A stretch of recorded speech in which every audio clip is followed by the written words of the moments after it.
এখন আমরা আছি পেহেলগামের চন্দনবাড়িতে। লোকেশনটা জাস্ট ওয়াও, মানে কোনো কথা হবে না লোকেশনটা নিয়ে। এত সুন্দর ভিউ, মানে আমরা টিভিতে যেরকম ভিউ দেখি, ফোনে যেরকম ভিউ দেখি, পুরো সেরকম সেম টু সেম আমি চোখের সামনে পুরো সিনারি দেখতে পাচ্ছি। পড়বে আমাকে সাথে নিয়ে পড়বে, আমি বুঝতে পারছি।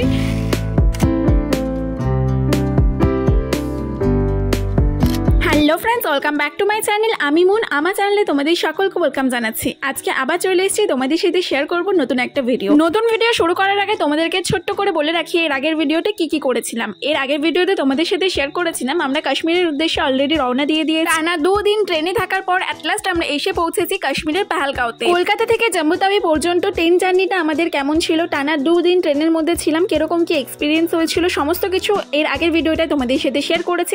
যারা তোমরা আগের ভিডিওটা দেখোনি ঝটপট করে গিয়ে আগের ভিডিওটা দেখে নাও। আর আমার চ্যানেল নতুন ভিউয়ার্স হয়ে থাকলে লেট না করে ঝটপট চ্যানেলটাকে সাবস্ক্রাইব করে দিও। তো চলো এরপর আজকের ভিডিওটা শুরু করছি। পেহেলগাঁওতে একটা রাত্রি স্টে করার পর তারপরের দিন সকাল সকাল দেখো রেডি হয়ে নিয়েছে। এটা আমাদের কাশ্মীর ঘোরার প্রথম দিন। আর দেখো এখান থেকে কিন্তু আজকে আমরা যত লাগেজপত্র আছে সব কিছু নিয়ে বেরিয়ে পড়বো, বিকজ আজকে সাইট সিন ঘুরে তারপর আমরা চলে যাব শ্রীনগরে। আর শ্রীনগরে আমরা 3 দিন স্টে করব। আর শ্রীনগরে যত কিছু আছে, মানে কাশ্মীরে যা কিছু আছে, সোনমার্গ গুলমার্গ সব কিছু আমরা শ্রীনগরে থেকেই ঘুরবো। তো দেখো পেহেলগাঁওয়ের হোটেলটা এখন আমরা ছেড়ে দিচ্ছি। তো সকাল সকাল সবাই রেডি হয়ে গেছে, সবাই সবার লাগেজপত্র নিয়ে বেরিয়ে গেছে। পেহেলগাঁওয়ের এই হোটেলটা কিন্তু খুবই সুন্দর ছিল। আর এখানে মাত্র আমরা একদিনই স্টে করেছিলাম, মানে একটা রাত্রি স্টে করেছিলাম। তারপর দেখো সবাই রেডি হয়ে সাইট সিন ঘোরার জন্য তো অলরেডি আমরা বেরিয়ে পড়েছি। এখানে তোমাদেরকে একটা ছোট্ট ইনফরমেশন দিয়ে রাখি, যারা ট্রেনে করে কাশ্মীরে ঘুরতে আসে তারা কিন্তু প্রায় প্রত্যেকেই জম্মু তাওয়ি স্টেশন থেকে গাড়ি বুক করে পুরো কাশ্মীরটা ঘোরার জন্য। সেটা 4 হুইলার বা ট্রাভেলার যে কোনো গাড়ি বুক করতে পারে। তো আমরাও ট্রাভেলার গাড়ি বুক করেছিলাম পুরো কাশ্মীরটা ঘোরার জন্য। যেহেতু আমরা প্রায় 22 থেকে 24 জন মতন ছিলাম, তাই আমরা 2টো ট্রাভেলার গাড়ি বুক করেছিলাম। সেটা তোমাদের সাথে আগের ভিডিওতেও আমি শেয়ার করেছি। আমাদের ট্রাভেলার গাড়িটি কিন্তু আমাদেরকে পেহেলগাঁওতে এনে ছেড়ে দিয়েছিল। তারপর আমাদেরকে সাইট সিন ঘোরার জন্য কিন্তু আলাদা করে গাড়ি বুক করতে হয়েছে। কাশ্মীরের সোনমার্গ গুলমার্গ যেখানেই তোমরা যাও না কেন, তোমাদের গাড়ি কিন্তু তোমাদেরকে একটা স্পটে গিয়ে ছেড়ে দেবে। তারপর ওখানকার লোকাল গাড়িগুলো করেই কিন্তু তোমাদেরকে সাইট সিন ঘুরতে হবে। আর এটাই কিন্তু কাশ্মীরের রুলস। আমাদের ফার্স্ট ডেস্টিনেশন পেহেলগাঁওয়ের চন্দনবাড়িতে যাওয়ার সময় এই যে জানালা থেকে ভিউটা দেখতে পাচ্ছ, এই ভিউগুলো কিন্তু জাস্ট অসাধারণ ছিল। মানে চোখটা জাস্ট জুড়িয়ে যাচ্ছিল, মনে হচ্ছিল নিজের চোখে স্বর্গ দেখতে পাচ্ছি। তো ফাইনালি এসে পৌঁছে গেছি পেহেলগাঁওয়ের চন্দনবাড়িতে। তো এখন আমরা আছি পেহেলগাঁওয়ের চন্দনবাড়িতে।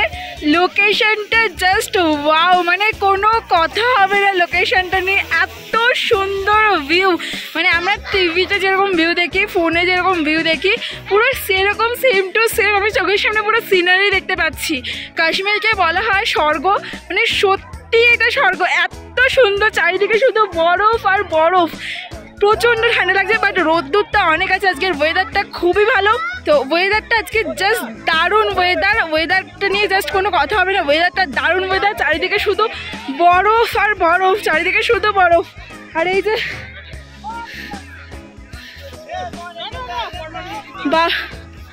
হ্যাঁ, বাবান এখানে উঠছে, ও উঠতে পারছে না। বাবান এখানে উঠছে, আমি অনেক কষ্ট করে ধরে উঠেছি। প্রচণ্ড ঠান্ডা গাইস, মানে ওটা তো পুরো স্বর্গ।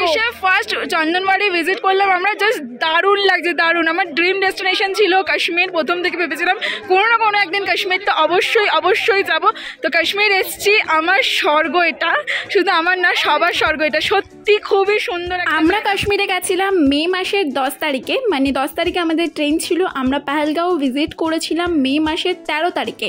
তো ওই টাইমেও দেখো এত বরফ ছিল ওখানে। আর চন্দনবাড়িতে কিন্তু পাহাড়ে উঠতে হবে, মানে এই যে বরফ বেয়ে কিন্তু তোমাদেরকে উঠতে হবে, যে যত ইচ্ছে উপরে উঠতে পারো।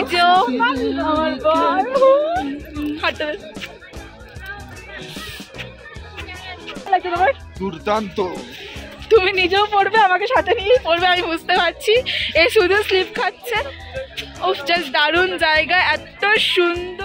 চন্দনবাড়ি জায়গাটা সত্যি এতটাই সুন্দর, এতটাই মনোমুগ্ধকর যে এক্সাইটমেন্টে আমি জাস্ট পাগলামো করতে শুরু করে দিয়েছিলাম। মানে ভুলভাল বকছিলাম ভিডিওর মধ্যে, আর্ধেক ক্লিপ যার কারণে আমি অ্যাডই করতে পারিনি। এত উল্টোপাল্টা বকছিলাম। আমি নিজে যখন ভিডিওটা দেখছিলাম তখন আমি রিয়েলাইজ করছিলাম যে এগুলো আমি কি বলছিলাম। আসলে এক্সাইটমেন্টে মানুষের মাথা ঠিক থাকে না। যখন মানুষ অত্যন্ত খুশি হয়ে যায় তখন যে মানুষ কি করবে সেটাই বুঝতে পারে। আমারও ঠিক এখানে এসে সেই অবস্থাই হয়েছিল। মানে পাহাড়ে তো এর আগে আমি অনেকবারই গেছি, বাট এত সুন্দর ভিউ আমি এর আগে কখনো দেখিনি। কোনো পাহাড়ে বোধহয় কাশ্মীরের মতন এরকম সৌন্দর্য থাকে না।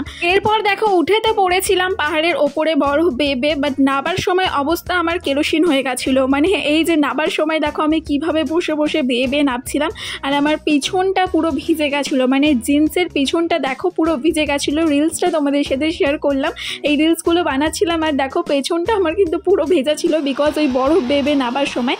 আর এখান থেকে দেখো নিচ থেকে একটা সুন্দর নদী বয়ে গেছে। পাহাড়ি নদী এতটা সুন্দর হয় যে না দেখলে বোঝাই যাবে। তারপর আর কি পাহাড়ে এসে দেখা পেলাম ফুচকার, আর এত দৌড়াদৌড়ি করেছি পাহাড়ের মধ্যে যে খিদেও পেয়ে গেছিলো, তাই একটু ফুচকা খেয়ে নিলাম। আর তারপর এখন আমরা আবার রওনা দিয়েছি পেহেলগাঁওয়ের আরেকটা সাইট সিনের উদ্দেশ্যে। এখন আমরা যাব বেতাব ভ্যালি আর আরু ভ্যালিতে। তো চলো যাওয়া যাক।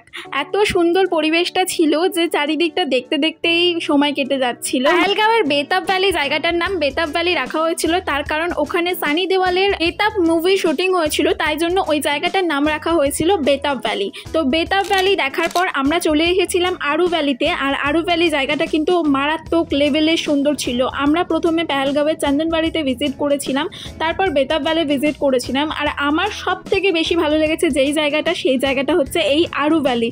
এই জায়গাটা অসাধারণ ছিল, মানে অসাধারণ। মনে হচ্ছে ভগবান ছবি এঁকে দিয়েছে এই জায়গাটার মধ্যে।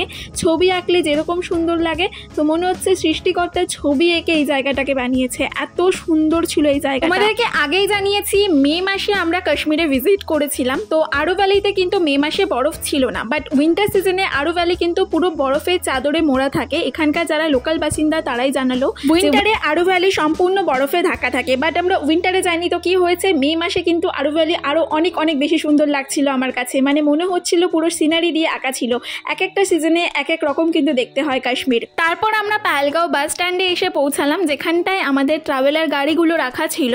আর এখান থেকে এখন আমরা ট্রাভেলারে করে চলে যাব শ্রীনগরের উদ্দেশ্যে। টানা 6 থেকে 8 ঘন্টার জার্নি, তাই প্রথমে আমরা লাঞ্চটা সেরে নিচ্ছি।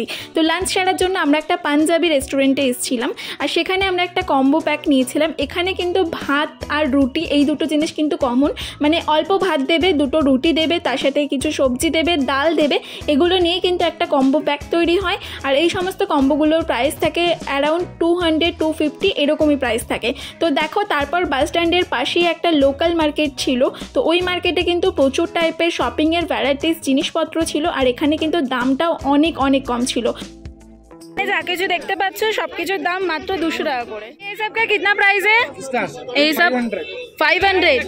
এই মার্কেটটায় কিন্তু অনেক রিজনেবল প্রাইসে অনেক কিছু পাওয়া যাচ্ছিল। আমি নেক্সট আরেকটা পার্ট করে দেবো এই মার্কেটে কি কি পাওয়া যাচ্ছিল সেগুলো নিয়ে, আর দাম কিরকম কি ছিল, আর কিভাবে তোমরা এই মার্কেটে আসবে সেটার ভিডিও আমি তোমাদের সাথে আলাদা একটা পার্ট করে শেয়ার করে দেবো। তারপর দেখো আমরা ট্রাভেলার বাসে করে রওনা দিয়ে দিয়েছি শ্রীনগরের উদ্দেশ্যে। এখন আমরা যাচ্ছি কাশ্মীরের শ্রীনগরে, আর শ্রীনগরে আমরা 3 দিন স্টে করব, আর ওখান থেকে আমরা ঘুরবো কাশ্মীরের বাদবাকি টুরিস্ট স্পটগুলো, সোনমার্গ, গুলমার্গ, দুধপাত্রি, এই সমস্ত জায়গাগুলো আমরা শ্রীনগরে স্টে করেই ঘুরবো।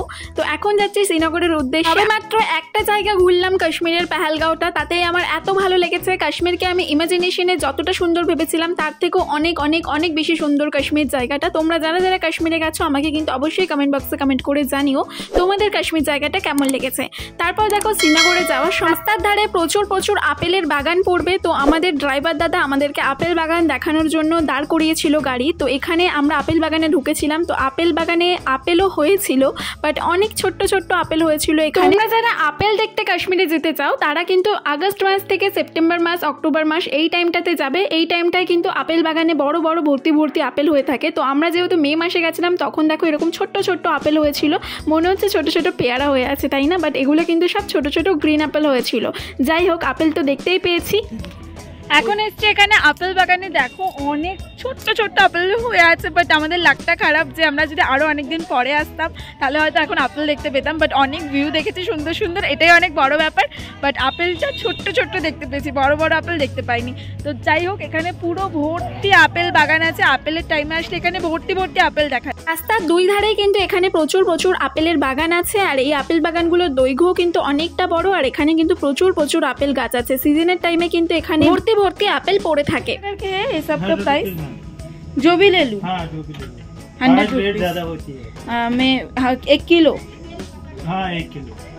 আর এখানে দেখো আপেল বাগানের পাশে কিন্তু আপেলও বিক্রি করা হচ্ছিল, মানে এগুলো কিন্তু সব স্টোর করে রাখে ওনারা সারা বছরের জন্য, যাতে পর্যটকরা গেলে আপেল কিনে এখান থেকে খেতে পারে।